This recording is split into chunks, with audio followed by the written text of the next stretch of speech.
In this video, we are going to see how we can delete a Gamepass in the please donate stand on Roblox. So let's say that we have added this test pass here that we want to remove from our stand, right, in Roblox. So what we need to do, just first of all, exit from the game. We click on leave if you're using it on the application. You leave from here, close this application, and then we basically head over to roblox.com, log in with your ID, and from here we click on the top section where it says create.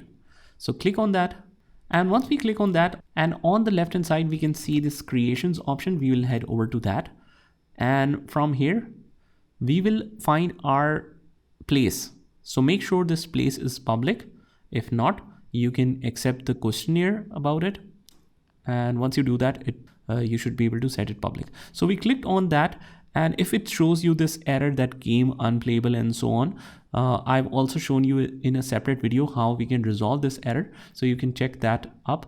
But you need to fill in a questionnaire. You need to mark all the ratings. There are different questions on what is involved and is there any violence or something like that, mature language. There are different criteria that you need to fill into and answer different questions, and then you should be able to set it public.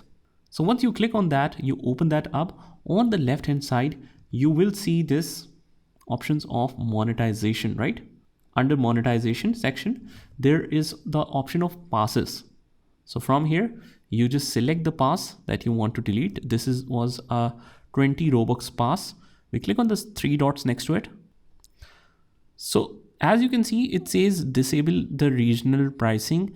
So basically it doesn't allow you to delete this pass altogether, but if you don't want to show it on your stand in the Roblox game or a please donate game, what you need to do is just open this up, and on the sales, you just uncheck this item for sale and click on save changes, and that should remove that option to be shown on your stand. So that's how you do it. After that, if you check it on your stand, this item will be removed from the stand. So that's about it. I hope you found this video helpful, and if you did, hit the like button and subscribe to our channel, and I will see you in the next one.